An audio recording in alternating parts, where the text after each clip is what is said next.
Vous écoutez Radio Diaspora Vision, la voix de la diaspora sénégalaise dans le monde. Chaque semaine sur les ondes de Radio Diaspora Vision, votre émission Carte sur table. Carte sur table avec Ibrahima Thiam, président du mouvement politique Notre Avenir, pour décrypter l'actualité africaine et internationale autour du micro de Jean-Yves Duval.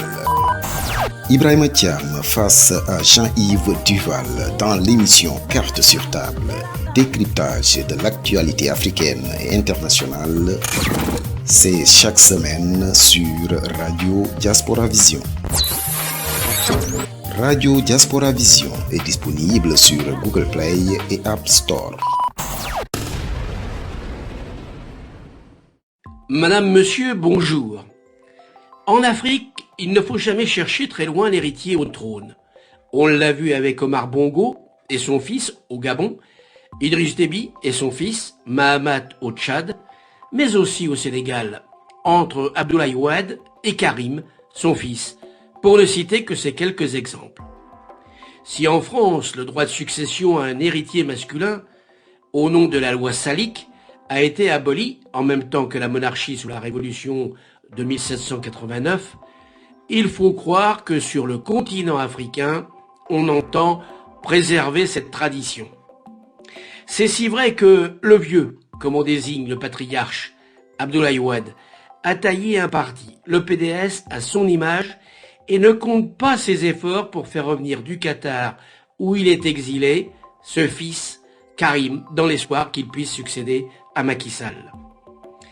À des milliers de kilomètres de là, en Biélorussie, un dictateur d'opérette, mais qui se prend pour un nouvel Adolf Hitler, exerce depuis quelques jours un odieux chantage à l'Europe sur fond de trafic humain de migrants.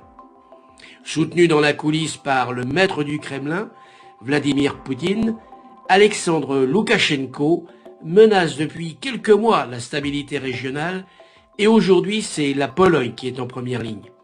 Mais qui demain ? Va-t-on, s'achemine-t-on vers un nouveau Munich, une réédition de la scandaleuse lâcheté de 1939 face à Hitler ? C'est de ces deux sujets que j'ai souhaité parler ce midi avec mon invité, Ibrahima Thiam, qui est opposant au régime de Macky Sall, sénégalais, et auteur de 2 ouvrages, Un nouveau souffle pour le Sénégal et Ma part de vérité. J'ai intitulé l'émission à double détente d'aujourd'hui, Un Wade peut en cacher un autre, et ce dictateur venu du froid. Vous aurez compris que si le premier sujet est brûlant, le second, lui, est glaçant. Ibrahima Thiam, bonjour. Bonjour Jean-Yves Duval. Je vois que le Sénégal, pays si cher à mon cœur, est à l'honneur de cette émission. Et je m'en réjouis. Quant à la Biélorussie, ce qui s'y passe actuellement est scandaleux. Car ce dictateur instrumentalise l'exode des migrants à des fins de politique intérieure. Nous atteignons là le sommet de la forfaiture d'un chef d'État qui s'autorise tous les excès. Nous en parlerons dans quelques instants.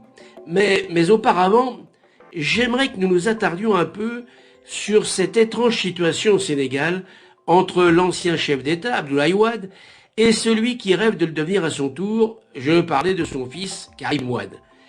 Sénégal, d'ailleurs, c'est beaucoup dire, car Karim Wade est depuis 5 ans exilé au Qatar, et quant à Abdoulaye, il passe le plus clair de son temps en France, dans sa résidence de Versailles. Alors comment analysez-vous cette agitation père-fils en vue de la conquête du pouvoir ? Je veux d'abord dire qu'Abdoulaye Wade a été le premier au Sénégal à avoir réussi l'exploit de mener le pays à une alternance démocratique en 2000 et qu'il a été chef de l'État durant une décennie. Outre qu'il fut un ténor du barreau de Dakar, on peut parler d'un monstre politique. Mais justement, la politique peut agir comme un virus. Chez certaines personnes, une fois que vous êtes affecté, vous avez du mal à vous en débarrasser. Et si je voulais emprunter au bestiaire, je dirais que Abdoulaye Wade est un animal politique, ou plutôt un grand fauve et comme tel n'est jamais repu. Alors bien sûr, il n'a plus d'ambition pour lui-même, mais ses ambitions, il les reporte sur son fils Karim, qu'il ne désespère pas de voir un jour occuper les fonctions de chef d'État. Comment expliquer que début septembre, il ait claqué la porte à la coalition créée pour faire face justement au scrutin municipal du 23 janvier prochain? Et est-ce que cela peut paraître contradictoire? Il a en effet tourné le dos à la coalition Yewwi Askan Wi, car il est en désaccord avec Khalifa Sall de Taxawu Dakar, Serigne Moustapha Sy de PUR et Ousmane Sonko de PASTEF. Alors oui, son départ peut être préjudiciable à cette coalition. Au demeurant, en 2017, il n'avait pas agi autrement lors des élections législatives. À l'époque, il espérait renverser la majorité présidentielle de Macky Sall. Mais vous savez, pour le connaître, je dirais qu'il faut se méfier du lion qui dort. À tout moment, il peut donner un coup de griffe. Cela donne, vu de l'extérieur, une position quelque peu jusqu'au boutiste. Si l'on se souvient que lors des dernières présidentielles, il avait appelé à boycotter le scrutin. Est-ce qu'il ne pratique pas là une sorte de politique de la terre brûlée? Non, on ne peut pas dire cela. Certes, il cherche à handicaper Macky Sall et réhabiliter son fils. Et pour le moment, il ne réussit qu'à fragiliser son parti, le PDS, qui aujourd'hui est un peu isolé sur l'échiquier politique sénégalais. Pour autant, il a réussi à réintégrer une coalition à l'initiative du CRD et de Jotna, dénommée la Grande Coalition Wallou, dont le mouvement Un autre avenir que je préside fait partie. Malheureusement, il s'agit là de coalitions de circonstances qui ont peu de chances d'obtenir des résultats probants aux prochaines élections locales. Et Karim Ouad, dans tout cela, que peut-il espérer du Qatar, où il se trouve en exil depuis 5 ans? Faire de la figuration? Officiellement, au sein du PDS, il est chargé de l'organisation et de la modernisation, mais aussi d'élaborer des nouvelles stratégies politiques. Pour résumer, je dirais, Karim propose et Ouad dispose, car finalement, les décisions reviennent toujours à son père. Mais peut-on faire la politique par procuration? Il reste qu'on peut difficilement faire l'économie du PDS, qui dispose d'un appareil politique efficace et présent dans toutes les communes au Sénégal. Vous avez raison. On dit même que ces militants sont comme ses talibés, de véritables disciples. Son emprise sur eux est très forte. Karim aura-t-il la même aura auprès d'eux que son père? Ce n'est pas sûr. Karim aujourd'hui est une personnalité mystérieuse, presque fantôme. Tout le monde en parle et personne ne le voit. Quand en 2019 déjà, Abdoulaye Wade avait voulu en faire son unique héritier, cela avait entraîné le départ de nombreux cadres du parti. Et le PDS était tout près de l'implosion. Le problème, c'est qu'il n'y a pas de véritable alternative à Karim. Excusez-moi de vous interrompre, mais Karim Ouad a tout de même été condamné à 6 ans de prison pour enrichissement illicite. Ce n'est pas rien. Peut-on être crédible après cela? Je vous rappelle quand même, Jean-Yves Duval, que la plupart des décisions de justice prises contre lui au Sénégal ont été à plusieurs reprises désavouées par d'autres juridictions. Par exemple, le 14 octobre dernier, donc très récemment, la justice monégasque a débouté l'État sénégalais qui souhaitait saisir ses biens, certains de ses comptes à Monaco. Comme vous voyez, ce n'est pas aussi simple. Alors qu'est-ce qui l'empêche de revenir au Sénégal dans ces conditions? Macky Sall. Si le président de la République l'acceptait, ce ne serait qu'une formalité. À défaut de ce feu vert, il va rester au Qatar, car à Dakar, il est sous le coup d'une contrainte par corps et il serait immédiatement renvoyé à la prison de Rebeuss. C'est donc le fait du prince qui peut décider de sa liberté ou d'un séjour dans ses geôles. C'est ainsi. C'est pourquoi Abdoulaye Wade se bat pour obtenir l'amnistie de Karim. L'ancien chef de l'État va avoir 98 ans en 2024, date des prochaines présidentielles. Est-ce que vous croyez qu'il puisse encore avoir quelques tours dans son sac? Je crois en effet qu'il a la peau dure. Mais une question se pose. Alors qu'il est presque centenaire, que va devenir sans lui le PDS? Peut-il lui survivre? Savez-vous comment Léopold Sédar Senghor qualifiait Wade, qu'il connaissait bien? Non, dites-le moi. Il disait le Diombor, autrement dit, le lièvre, le futé. Il avait raison. Et je peux vous dire que s'il réside aujourd'hui plutôt en France, il sera au Sénégal au début de l'année prochaine pour la campagne des élections locales. Il reste un vieux lutteur qui n'abdique jamais. C'est dans son ADN. Venons-en maintenant, si vous le voulez bien, au deuxième sujet de ce carte sur table du 12 novembre. La situation sur la frontière polonaise avec la Biélorussie. Avec la présence de milliers d'immigrés qui veulent entrer en Europe, Alexandre Loukachenko exerce depuis quelques jours un chantage monstrueux à l'Union européenne afin qu'elle lève ses sanctions sur la Biélorussie. Quelle est votre réaction? Dire que son comportement me surprend serait mentir. Il nous a déjà habitués à ces foucades par le passé, notamment en interceptant en plein vol et en forçant son avion à se poser à Minsk, un journaliste opposé à sa politique. Aujourd'hui encore, il s'en prend violemment aux contestataires de son régime. C'est un abominable personnage, un des derniers staliniens sur Terre. Actuellement, ce qu'il fait est inhumain.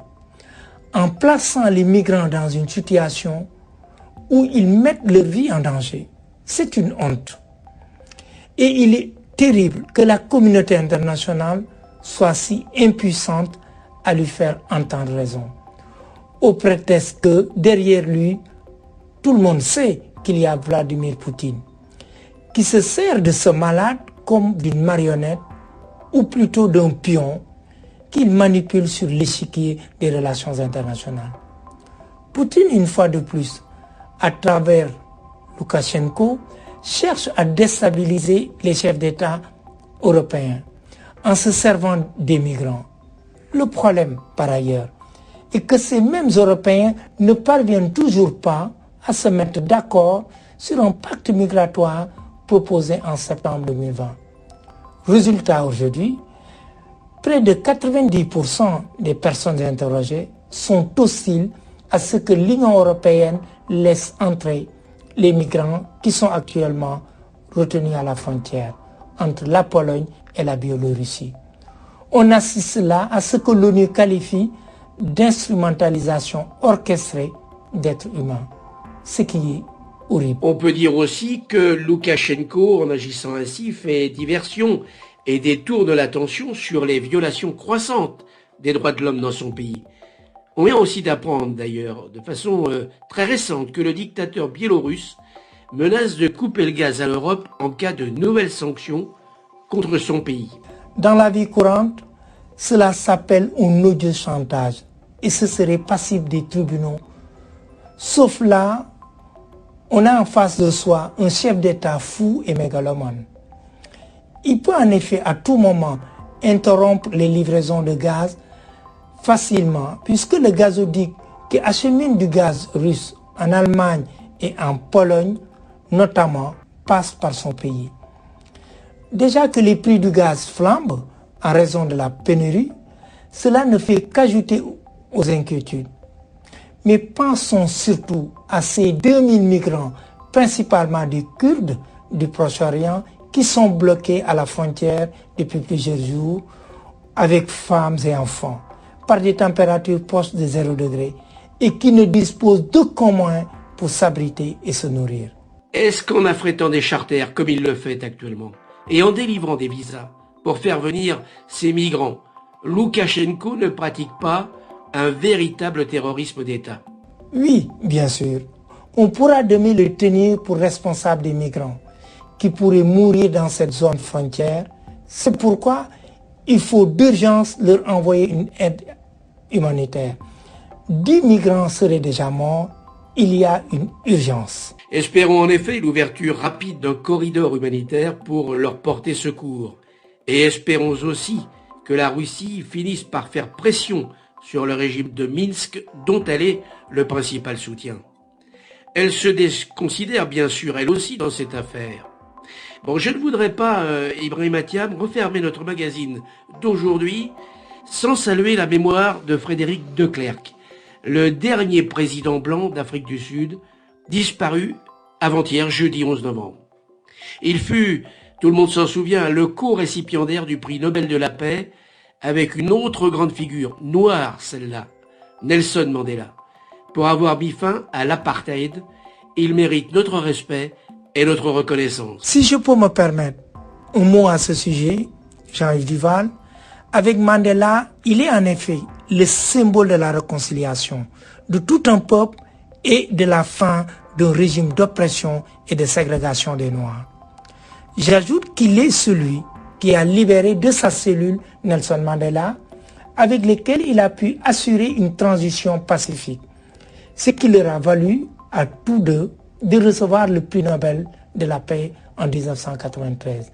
Je me joins à vous pour m'incliner sur sa dépouille. Il est heureusement dans la vie des situations plus réjouissantes que celles que nous évoquions il y a un moment avec la Biélorussie, et c'est en évoquant la mémoire de ces deux hommes de paix, Nelson Mandela et Frédéric de Klerk, à qui nous dédions cette émission, que nous allons nous quitter. Merci Ibrahima Thiam d'y avoir participé. Tout le plaisir était pour moi. Merci à vous Jean-Yves Duval d'apporter autant de diversité et de richesse à ce magazine. Il me reste à vous donner rendez-vous samedi prochain, même lieu, même heure, et d'ici là, portez-vous bien.